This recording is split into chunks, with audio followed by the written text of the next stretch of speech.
இன்னைக்கு ஹிந்து நியூஸ் பேப்பர்ல என்ன இம்பார்ட்டன்ட் நியூஸஸ் இருக்கு அப்படின்னு சொல்லி பார்ப்போம். ஸோ ஃபர்ஸ்ட் வந்து பாத்தீங்கன்னா நமக்கு Madurai Tamil Sangam a beacon of Tamil scholarship அப்படின்னு சொல்லி கொடுத்துருக்காங்க. என்ன சொல்லியிருக்காங்க அப்படின்னா மதுரை தமிழ் சங்கத்தை பத்தி இங்க கொடுத்துருக்காங்க. யார் உருவாக்குனாங்க, எப்போ உருவாக்குனாங்க, அந்த மாதிரி.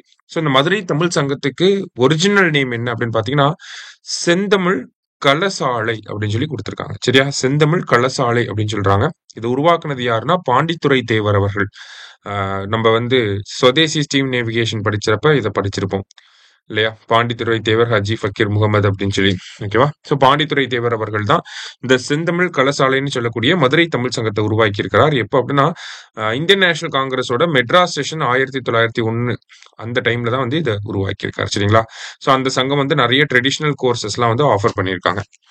அடுத்ததா பாத்தீங்கன்னா when Bharathiyar incurred British ire move to Pondicherry அப்படின்னு சொல்லி கொடுத்துருக்காங்க. 1908 அதுக்கப்புறமா பாத்தீங்கன்னா பாரதியார் அவர்கள் வந்து பாண்டிச்சேரிக்கு போயிருப்பாரு. அவருடைய இந்தியா பத்திரிகையில வெளிவந்த செய்திகள், சுதேச கீதங்கள்ன்ற பாடல்கள் எல்லாமே பிரிட்டிஷ்க்கு எதிராக இந்தியர்களுடைய தேசப்பற்ற தூண்டக்கூடிய வகையில இருந்தனால அவர் வந்து வெளியே அனுப்பி அவரே தப்பிச்சு போயிருப்பார். சரிங்களா? இங்க இருந்தா பிரிட்டிஷ் அரெஸ்ட் பண்ணிடுவாங்க அப்படின்னு சொல்லி நமக்கு தெரிஞ்சதுதான். அடுத்து Raja of Panagal proposed an act to supervise temples அப்படின்னு சொல்லி கொடுத்திருக்காங்க. அதாவது Tamil Nadu Hindu religious and charitable endowments act அப்படிங்கிறது 1959 வந்திருக்கும்.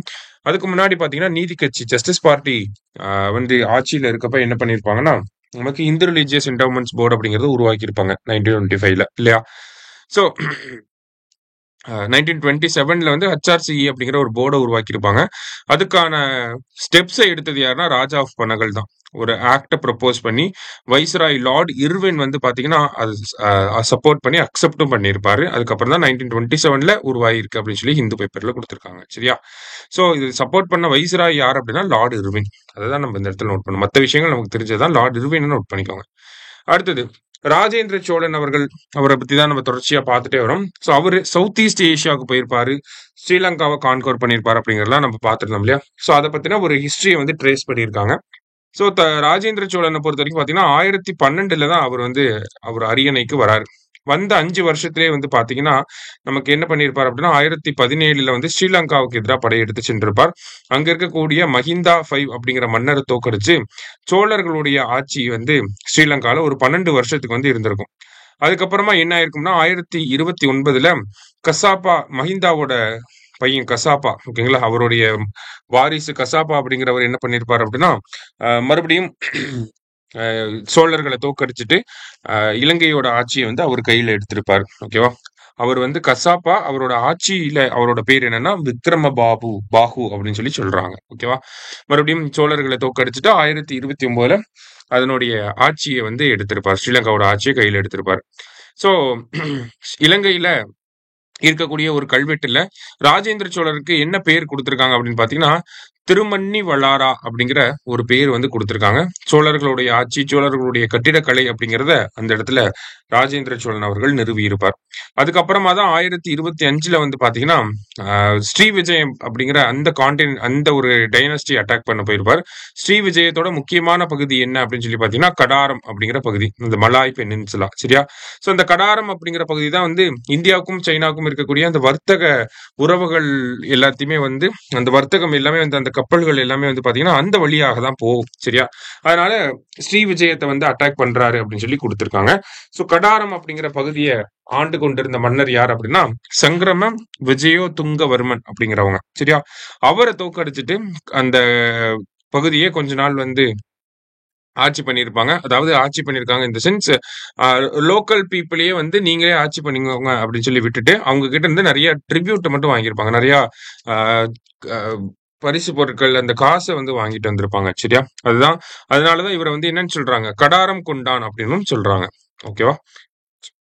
இந்த மாதிரி அவரோட நேவல் எக்ஸ்பெடிஷன்ஸ் பத்தி இந்த செய்தியில கொடுத்திருந்தாங்க. அடுத்ததா பாத்தீங்கன்னா தமிழ்நாடு கவர்மெண்ட் வந்து டிரான்ஸ்ஜெண்டர்ஸ்க்காக ஒரு பாலிசி வந்து கொண்டு வந்திருக்காங்க. சரியா? அதுதான் அடுத்து பார்க்க போறோம். டிரான்ஸ்ஜெண்டர் பாலிசி அப்படின்னு சொல்லி சொல்றாங்க. ஸோ தமிழ்நாடு பொறுத்த வரைக்கும் பாத்தீங்கன்னா டிரான்ஸ்ஜெண்டர் வெல்ஃபேர்ல எப்பயுமே பாயினியரிங்கா இருக்கக்கூடிய ஒரு ஸ்டேட் தான். எப்பயுமே வந்து நம்ம டிரான்ஸ்ஜெண்டர் வெல்ஃபேர் போர்டு அப்படிங்கிறத 2008 அதாவது 15 ஏப்ரல் 2008 வந்து கொண்டு வந்திருப்போம். அடுத்ததா பாத்தீங்கன்னா நால்சா வழக்குல என்ன இருக்கும்னா அந்த டைம் லைன் பார்த்தோம்னா நால்சா வழக்கு 2014 தேர்ட் ஜெண்டர் அப்படிங்கிற ஒரு ஆப்ஷனை கொண்டு வந்திருப்பாங்க இந்தியா ஃபுல்லா.